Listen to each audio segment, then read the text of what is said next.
Today is a continuation from last week's talk.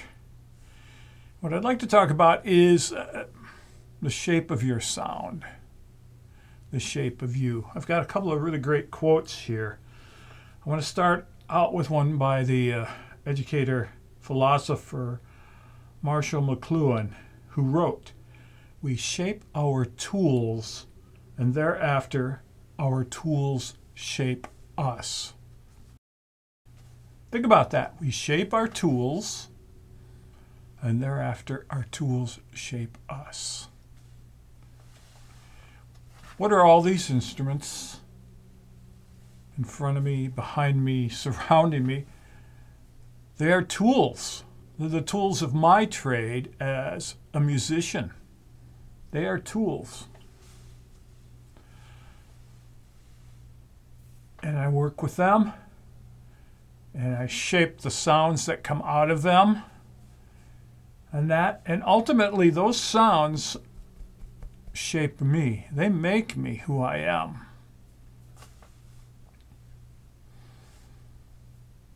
So once again, I feel it's really important to find yourself among all of this, to find your sound, to find what's really you. Find the sound inside, bring it out, release it through all of these wonderful, glorious instruments. That's the most important thing to do. We can watch all the other players we want, and we can borrow things from them, but we really need to borrow things and then refashion them so that they become our own. Now, one thing I'm inspired by, as I've said in the past, I'm an extremely visual person. I'm inspired by visual art. When I am traveling, if I have the time, I always try to go to art museums, wherever I am, because I find it very stimulating, and I can relate the physical art into sound in my brain. That's just the way my brain works. So I'm always looking for visual stimuli. I love to go to art museums, especially paintings, but I also like sculpture and other things. And when I'm going there, I'm processing all that, and I'm taking these images that I'm seeing and processing them inside myself so that I can come here to my studio or be at a session and I can play these instruments and release those ideas that I took in. I tend to watch a lot of different artists on YouTube. I watch photographers.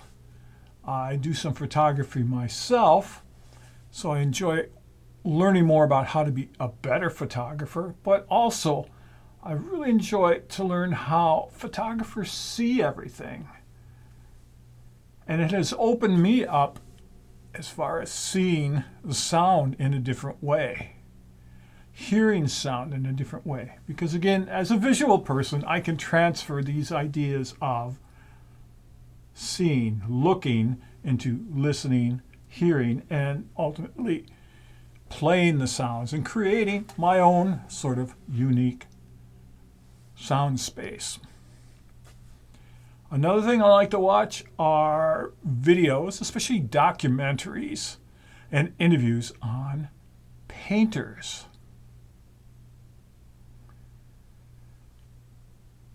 I find that the way painters approach their work is very much how I approach mine.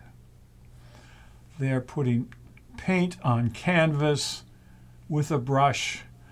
I am putting sound on the air molecules with my mallets. To me, it's the same thing. They have a palette of colors, they have different brushes and other utensils that they'll use to spread the paint around and move it. And they blend the paints to create different colors. Much the same way, I have a palette of instruments, different sounds, and I use my mallets and other utensils to create different sounds, to blend them to create other sounds. To me, it's very much like painting. So I'd like to read a quote from a wonderful English painter, Hannah Woodman, and she specializes in landscapes, and they're amazing. And I think this really relates to us. And when I say painting or painter, just imagine the word musician or sound worker, however you want to describe yourself, and sound, and that just kind of substitute those for any sort of painting term for sound. So I'd like to read a small part of a really large quote from a video of hers on YouTube. And this, again, it really resonates with me in my work. And she says, and ultimately, you have to remember to bring your own emotions, memories, and experiences to a painting. If you're an expressive painter, if you can bring those different elements to your work, that is your individual language because nobody else has them. Bring your uniqueness to what you do. And as she says, that's your individual language because nobody else does what you do. I look at my setup. There is nobody else in the whole world who has the same setup as me. You can look at everything on the table in front of me, all the gongs and bells and things around me. There's nobody else with my setup. This is unique to me. This is my own idea of sound. I create my own sound language with these instruments. Look at yourself. Look at your setup. Compare it to other people. I'm sure it's unique. Even if you have one gong and 5 crystal bowls and a rain stick and maybe a couple of small things, it's unique to you. And why did you choose those sounds? Because you heard them, they resonated with you. They meant something to you. So those sounds are a part of you and they're unique to you.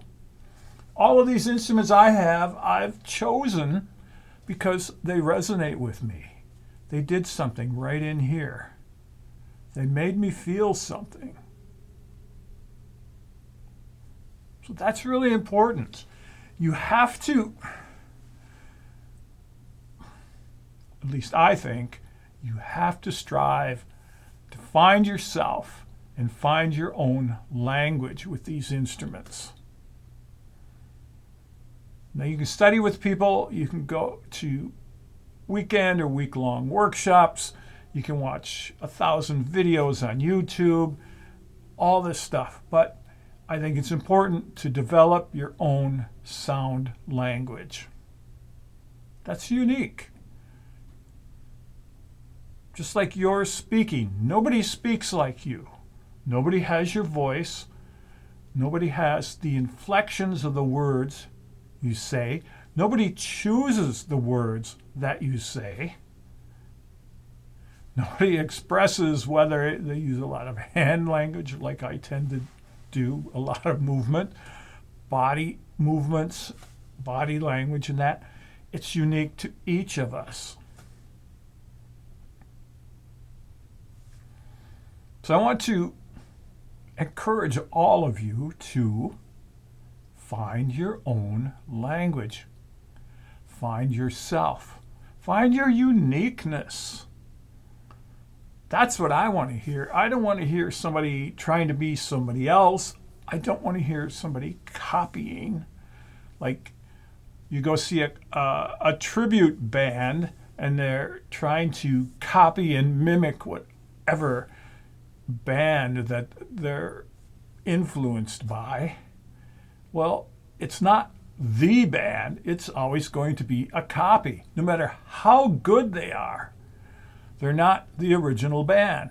They're always an imitation of the original band. So I want to urge you to be yourself, not to be some sort of a cover band of somebody else, not to be imitation or a copy. Be yourself. I've spent all my years trying to do that, trying to be myself, trying to find my own language and to speak it and to have it connect with people. I'm sure I could have gone down a different path and maybe be more famous and have more money and whatever, but that wouldn't have been me trying to be something to fit in, see a niche in there and go, oh, I'm going to do this just because I can be successful at that. I can be famous. I can make money. I can have a big house and cars and all that stuff. I guess you have to look at what success is on your terms. And for me, success has always been doing what I want to do. And I want to do my own stuff. So that's why I do this. That's why I make these videos, put out my own recordings, why I teach, why I write books, all these things. And why I go out and perform my own sound, my own music, because that's what success is to me. As you can see, this is my altar, my sound altar. These are sounds that are important to me and are uniquely me. This collection. I have rim bowls, I have shakers, I have rattles, I have bells, I have whistles, I have other instruments here. And I've collected them all because they meant something to me. Somewhere along the line, they resonated with me. And this has become unique to me. There is no other setup in the world like this. And if something happened to this, if my studio burnt down or this was all stolen, I'd have to start again and build up something different because this is unique and it's uniquely me. And I would build up something similar to this because this is my sound palette here. Just like a painter will have their colors and they pick out the blues and the reds and the yellows that they like and they blend them to create all the shades in between. My chimes, my gongs, you can see my gong setup, it's unique to me. My bells and things over here, all my gongs. Really, find your sound. Find your own sound and go with it. And I think that's what everybody should do. Be yourself. Find your instruments that you are attracted to and work at developing your own sound language. So be yourself. Find your own unique sound. But you have to work at it. It just doesn't fall from the sky. You go, oh, there it is, and you catch it, and there's your sound. No, you have to work at it. You have to practice. You have to get into these sounds and understand them and understand yourself. Okay. Thanks for listening. Thanks for coming to my cup of talk. And we'll see you next time.